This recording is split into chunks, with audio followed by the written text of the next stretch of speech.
Bom, olá pessoal, sejam todos muito bem-vindos a mais um estudo do livro O Porquê da Vida, aqui do nosso querido autor Leon Denis, considerado o apóstolo do Espiritismo.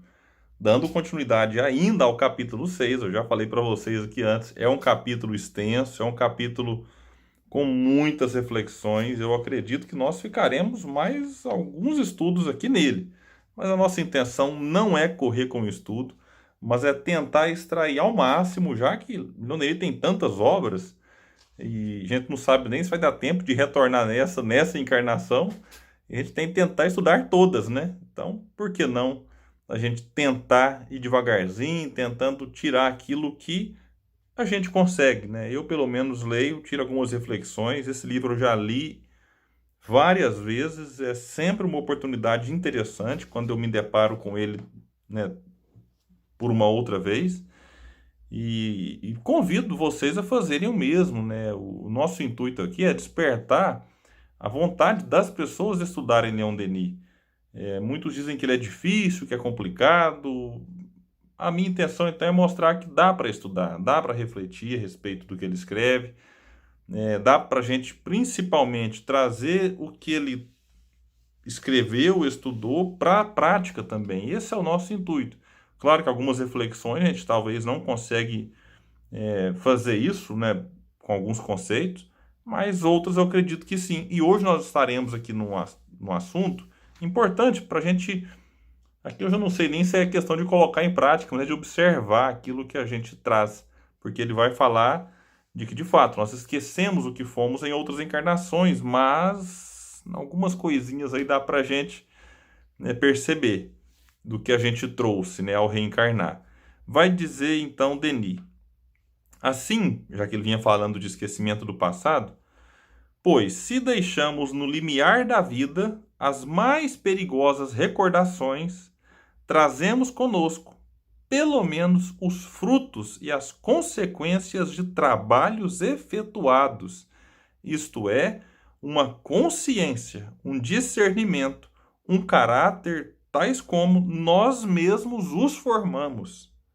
As ideias inatas não são outra coisa senão a herança intelectual e moral que nos legam as vidas passadas. Então, vamos parar nisso aqui. Realmente, a gente, né, deixa vamos dizer assim, as lembranças, né, que seriam até perigosas, como nós falamos, a gente ficar lembrando o que que a gente fez, automaticamente está relacionado com o que que o outro me fez, o que que eu fiz com o outro. Então a gente deixa isso lá para trás. Só que a gente traz, né, as consequências dos nossos trabalhos. E aí a gente pode dizer, num sentido mais amplo, consequências dos nossos atos.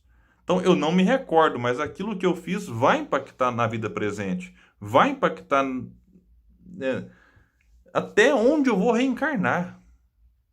Então, onde nós reencarnamos nessa existência tem relação, muitas vezes, eu não gosto de generalizar, vocês vão perceber isso nos nossos estudos, muitas vezes tem relação com aquilo que eu fiz noutra encarnação. Então, isso é importante. Então, eu não lembro, mas, opa, eu não estou aqui, eu não caí de paraquedas, a cegonha não veio e me deixou aqui. Existe um planejamento, que mesmo que não foi feito por nós, porque há aquelas famosas reencarnações compulsórias em que o indivíduo não participa do planejamento, mas alguém planejou para ele. Alguém organizou para que ele renascesse num local importante para o seu progresso, importante para que aquele espírito, corrija uma rota mal traçada no passado. E é claro que quando se fala em corrigir rota, tem relação também com desfazer conflitos gerados numa encarnação anterior. Então, Leon Denis vai nos dizer que tudo que nós fazemos, obviamente, né, para nós espíritas, mas para muita gente isso não é óbvio, tem consequência. De certa forma, isso nos chama a atenção. Vou falar agora da questão prática, né? Como que a gente tem que estar sempre pensando, ou por que que isso vai afetar no meu dia a dia? A gente precisa compreender que se eu estou colhendo hoje o que eu fiz no passado, e esse passado pode ter sido hoje mais cedo, hoje de manhã, ontem à noite, pode ter sido 5 encarnações atrás. Eu preciso entender que o que eu faço agora, o que eu pratico agora, pode refletir amanhã, daqui a pouco, ou pode refletir daqui 5 encarnações. Então, isso é que é interessante. Então, aí é onde nós conseguimos, de certa forma, mesmo que por medo daquilo que vai me acontecer, segurar alguns impulsos negativos, alguns impulsos inferiores. Porque nem todo impulso é inferior. Um espírito superior, ele tem um impulso sempre bom. Ele vê uma pessoa e impulsivamente quer ajudar, quer socorrer, quer reerguer. Mas espíritos inferiores, né, que de certa forma predominam nesse mundo nosso, às vezes o primeiro impulso nem sempre é bom. Então, domá-los é importante, porque vai gerar consequência. Vai refletir lá na frente. E aí Denis vai dizer também que esse caráter que nós trazemos nessa encarnação foi formado por quem? Por nós mesmos. Então não é culpa de Deus, culpa das estrelas, culpa do signo, culpa da lua, culpa do pai. Não! Nós formamos o nosso próprio caráter em outras encarnações. Já falamos em estudos anteriores.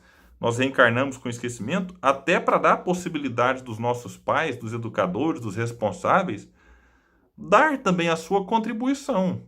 Eu não posso dizer, não, tudo que nós trouxemos será assim, pronto, acabou. Aí eu tiro até a responsabilidade dos educadores, dos pais, enfim.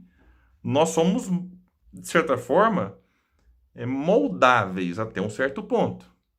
Não dá para transformar alguém que, vamos usar um símbolo aqui, né, uma alegoria, um demônio num anjo, né, em alguns anos. Mas dá para diminuir um pouco aquele demôniozinho ali que reencarna e a gente vai ajudando, vai segurando aqui, incentivando a colar. E o indivíduo não se transforma num anjo, mas já está mais perto, né? Deu alguns passos aí. Então a reencarnação nos permite isso. E a gente vai observar que todos nós trazemos já do berço, isso começa a ser manifestado quando o espírito começa a falar, começa a se expressar, ou pela fala, ou pela escrita, ou de alguma outra forma, que a gente traz algumas ideias inatas, que normalmente às vezes elas até se diferenciam do que os pais ensinaram. Então a gente percebe hoje, por exemplo, crianças reencarnando e tendo já uma certa aversão pelo consumo de carne. Vivendo e reencarnando numa família que consome carne. Tem vários vídeos na internet em que os pais às vezes até insistem, olha, come meu filho. Não, simplesmente eles já trouxeram aquela ideia com eles. Enquanto outros, essa ideia tem que ser trabalhada com o tempo. Ao longo de alguns anos, ao longo de alguns meses, às vezes décadas. E isso poderia valer por várias coisas, como por exemplo a aversão à bebida alcoólica. Crianças que reencarnam em lares em que os pais bebem e bebem muito, e aquela criança simplesmente desde o começo não quer. Pode ser até trauma, pode ser, porque viu o pai e a mãe brigando por conta de estarem alcoolizados e às vezes vai pegando trauma da bebida, porque coloca nela a culpa da violência doméstica. Mas em alguns casos isso não acontece. Pode ter mesmo aqueles pais que bebem socialmente, que não deixaram nenhum tipo de trauma na criança, mas o filho reencarna e fala, não, eu não quero bebida. Então pode ter sido uma herança que ele traz de outras encarnações, um aprendizado, que ele entendeu que a bebida faz mal, que o cigarro faz mal, que outras drogas fazem mal. Então é importante a gente entender isso. E aí Denis vai dizer aqui agora que cada vez que se abrem para nós as portas da morte, então se ele vinha falando de reencarnação, agora ele fala da desencarnação.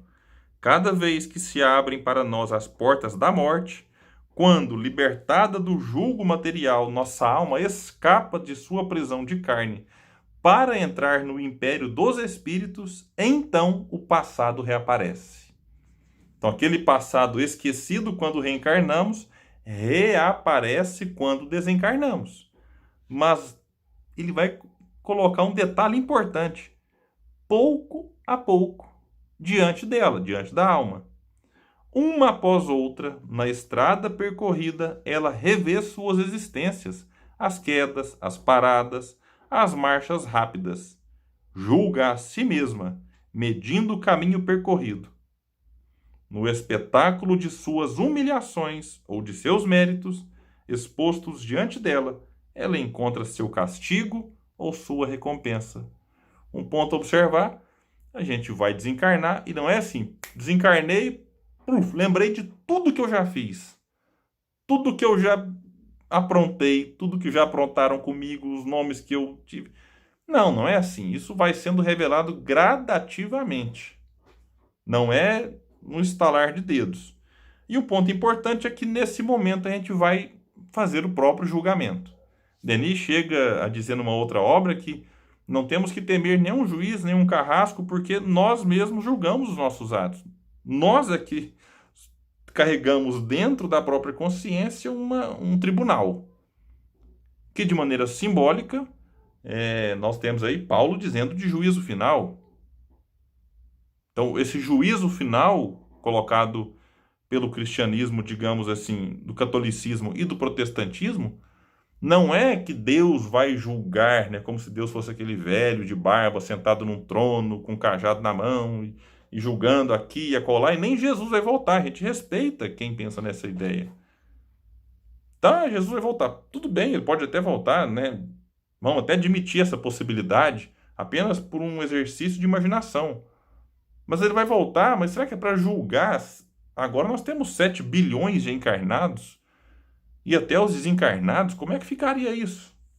Então é o próprio indivíduo que se julga. E nós já fazemos isso enquanto encarnados. Quando, por exemplo, nós erramos e temos a consciência do erro. Já é um julgamento feito. Já é a consciência desperta. Não sentir culpa é um problema. Os sociopatas, por exemplo, os psicopatas, eles carregam dentro de si a ideia de que tudo que eles fizeram está certo. Então eles podem matar alguém e rindo, tranquilamente, porque não se sentem culpados por nada. Então depois que a gente desencarna, é natural e até importante que a gente faça essa avaliação. Se enxergue não como um culpado, porque a culpa nos paralisa, impede as nossas ações em busca do progresso, mas se enxergar como um responsável é extremamente importante. E esse julgamento a própria alma faz. Ninguém precisa vir aqui apontar o dedo. A gente sabe, lá no íntimo, aquilo que a gente fez e que, às vezes, não foi legal. E na desencarnação, esses filmes dessa encarnação e de outra, eles vêm aparecendo pouco a pouco, em que a gente olha e fala, nossa senhora, que vergonha, ou que orgulho, opa, aqui agora eu fui aprovado. Então, isso que eu fui aprovado eu preciso repetir em outras encarnações. Agora, isso que eu fui reprovado eu preciso melhorar. Como nós fazemos na escola. Quando fazemos uma prova, o professor nos devolve com a correção. Olha, isso aqui está certo, aprendizado, ok. Isso aqui está errado. Por que ele nos mostra o erro? É para que a gente se depare com eles, aprenda e faça diferente depois. Essa é a dinâmica da escola e, de certa forma, é a dinâmica da vida. Então, meus amigos, né, vou deixar aqui agora um gostinho de curiosidade para o próximo estudo, quando o Denis vai dizer a respeito da pobreza e da riqueza. E ele começa se questionando, né, em qual dessas situações seria melhor reencarnar para que a gente possa progredir. Então é sobre isso que falaremos no próximo estudo, mas eu fico por aqui agradecendo a presença, a companhia, né? Divulguem para os amigos, convidem outras pessoas para vir aqui nesse espaço estudar Leon Denis e neste momento estudando o livro O Porquê da Vida, capítulo 6, chamado Justiça e Progresso. Muita paz e até o próximo estudo.